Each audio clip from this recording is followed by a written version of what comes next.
Eto na guys, ang ating pork Hawaiian style made by Chef Herbert Sofia. Try this recipe, sigurado magugustuhan ng family. And if you like this video, please like, share, and subscribe. Thank you for watching and see you on my next videos.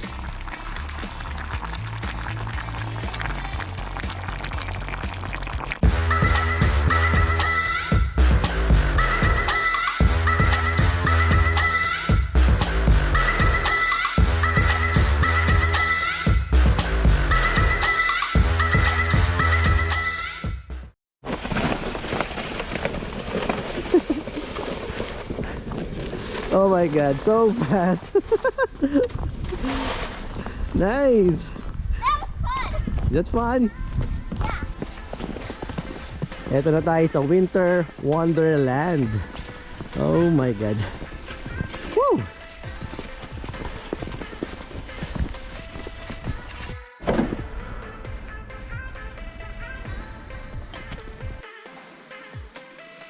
Good day everyone, I'm Chef Herbert Sofia and you are watching my YouTube channel. And ngayong araw na po ito, magluluto tayo ng pork Hawaiian style. Okay?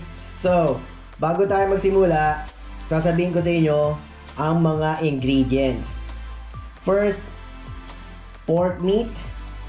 Pwede pong caster or sa neck, pwede pong pata rin, pwede rin pulko fillet or meat na available po sa market ninyo.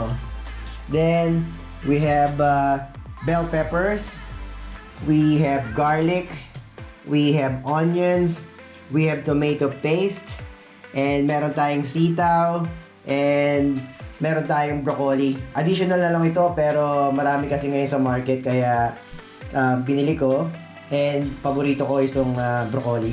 And of course, hindi mawawala ang pineapple chunks. So, Del Monte pineapple chunks. And yung juice po nito, itabi nyo. Ito po yun. Kasi gagamitin natin ito pampatamis at pampayami ng pork Hawaiian style. And pampalasa, meron tayong pepper, black pepper, meron tayong brown sugar, and salt. So, ito po yung mga ingredients na kailangan. Then, tara, umpisa na natin. Magluto na tayo ng pork Hawaiian style. Alright, first, magsimula tayo dito sa broccoli. Pwede na natin i-blanch to, pre-blanch, para mamaya i-add na lang natin at the end para hindi siya mag-black color or para maging matingkad pa rin ang kulay niya. Super green and really fresh. So, simulan na natin. Alright, nag-prepare na po ako ng boiling water with salt at the moment para po i-pre-blanch ang broccoli natin. Alright?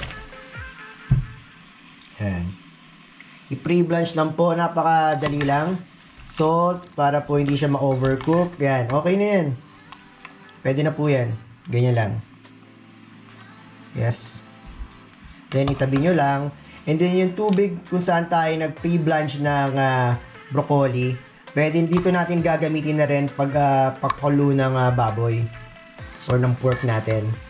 But dadagdagan natin ng soy sauce para mas malasa ang baboy natin na gagamitin para sa ating pork Hawaiian style. Yan. Napakadali lang po. Saglit na saglit lang.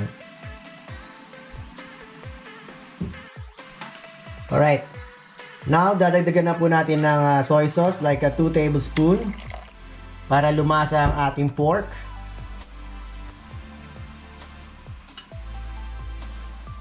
Then, by the way po, before you start, tip ko lang, i-ready nyo na yung mga kailangan yung utensils para sa kusina.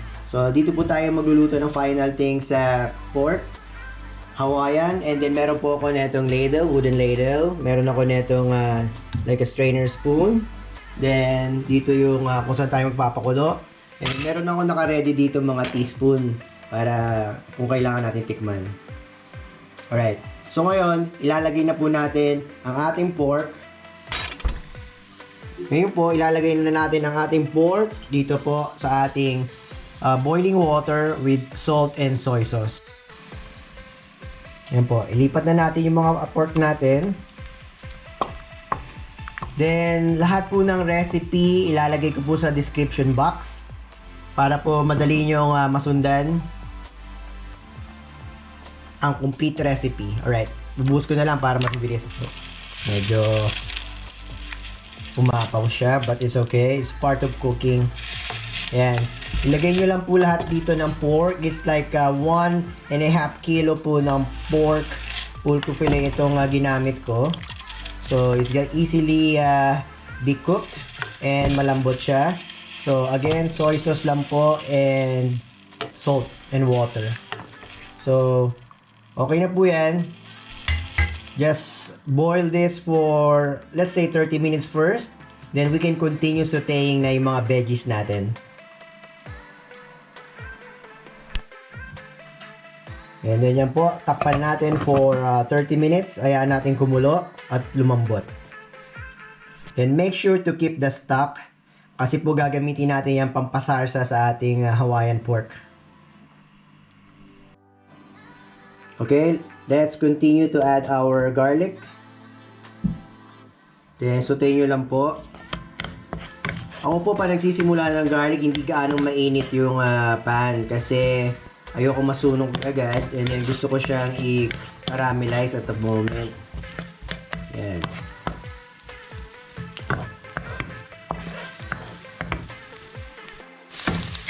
Then yan po, kapag ka-brown na yung garlic natin, we can add our onions. So meron akong white and red colored onion. So kung ano pong available sa inyo, okay lang. Alright guys, medyo brown na yung garlic and onion natin. Then, it's time na may transfer natin yung baboy natin. Ayan lang, umaapaw. Narinig mo ba? Yan. So, boiling na siya. It's ready na siya para i-transfer sa pan. Alright. Yan. Kahit hindi pa siya gaanong luto, pero ito na natin tatapusin.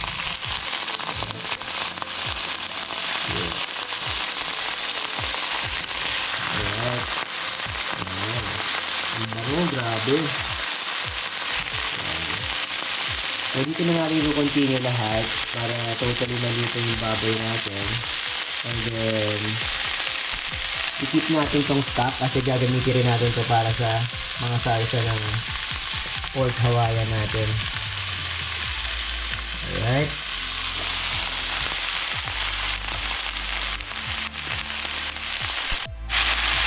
Alright. So, once na i-transfer na natin itong pork natin, just continue sauteing for around 10 minutes para lumabas yung mantika ng baboy kasi na magpapasarap. Alright? Sige lang.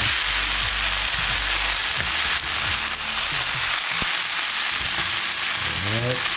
Ang bango niya, grabe. Hindi pa kompleto yung ingredients, pero ang bango niya.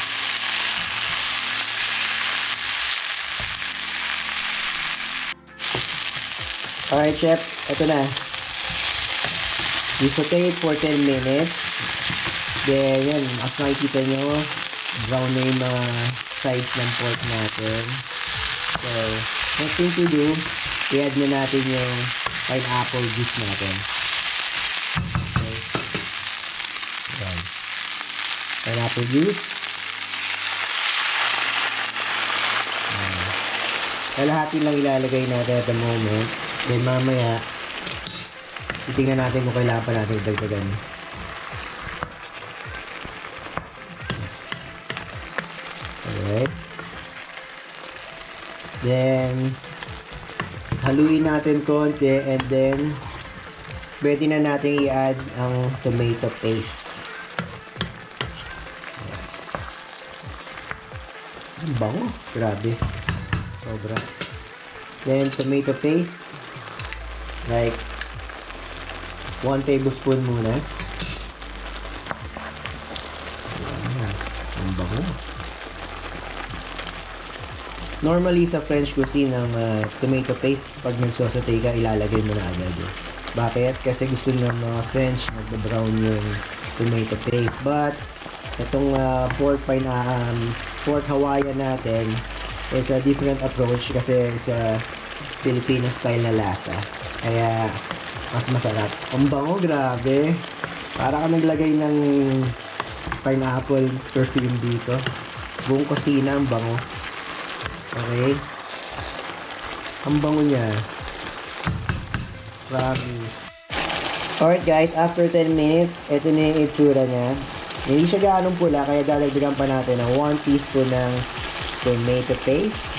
And ubusin na natin yung pineapple juice na natira.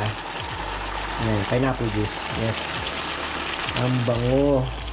Ayan, para medyo or mas masabaw pa siya. Yes. Then, haluin lang ulit. Then, simmer again for another 10 minutes.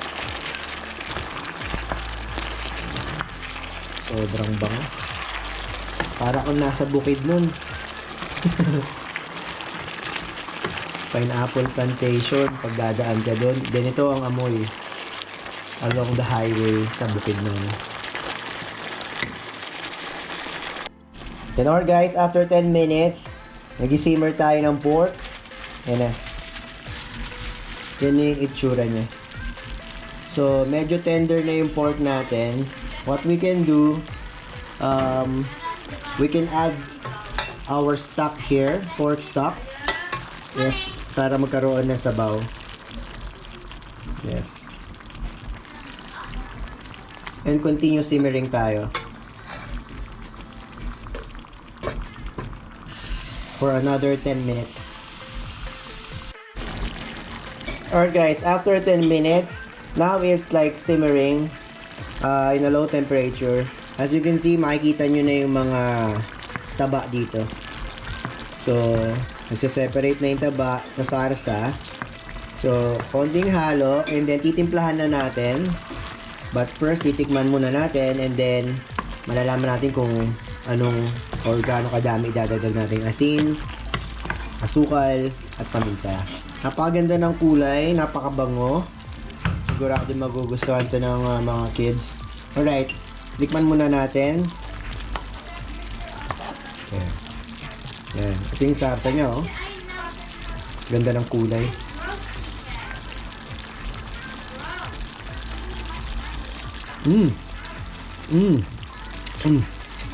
Pineapple na pineapple ang lasa. Then, but for me, dagdagan natin asin. Let's add 1 teaspoon of salt.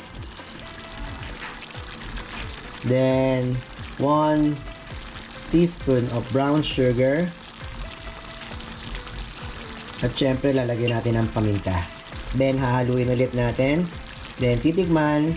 And, ready na para idagdag ang veggies.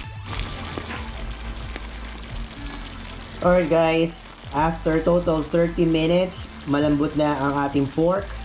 And, ang sasa niya is tama na sa timpla. Now, it's ready for us na i-add na ang mga veggies. Alright, let's start with bell pepper. Yan. Ang ating pineapple chunks. Yes. Ang ating broccoli. Ang dami. Wow, sarap. And then yung ating beans. And haluin natin to hanggang sa maluto.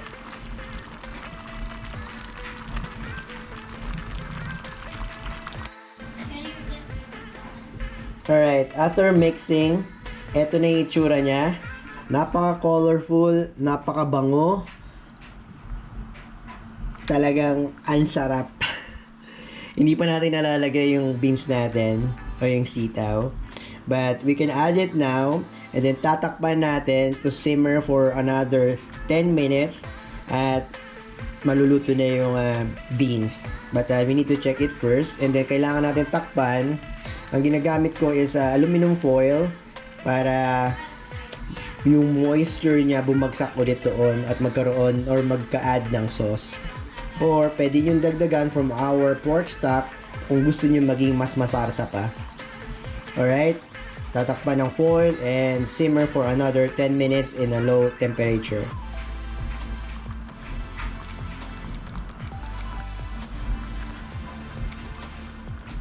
Then, let's add na yung sitaw natin sa ibabaw.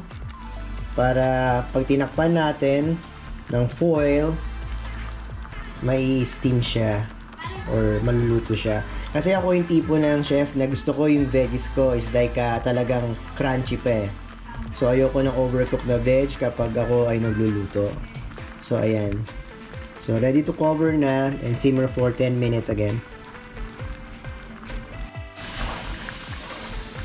Ito na guys, after mixing it, medyo napuno siya sa pot na ginamit ko or sa pan.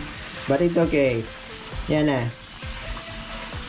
Really green mga veggies natin at yung lasa at bango. Sigurado magugustuhan ng mga bata to. Okay?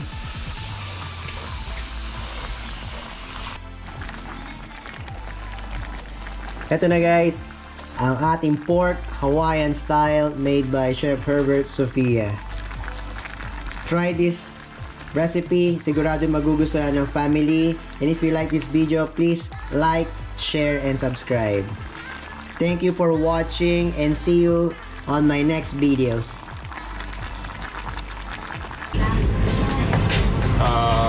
Ribs and the tasting.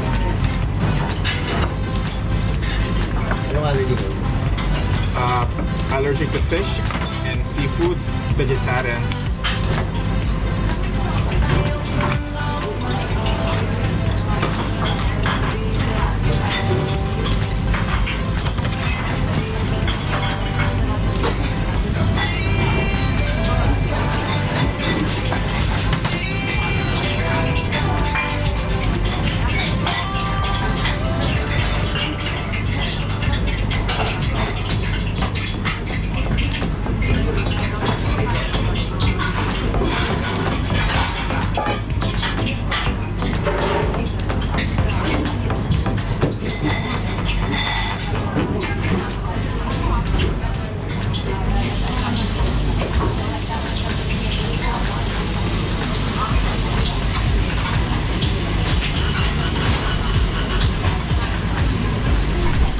Which start sa Africa, guguluhan namin dito.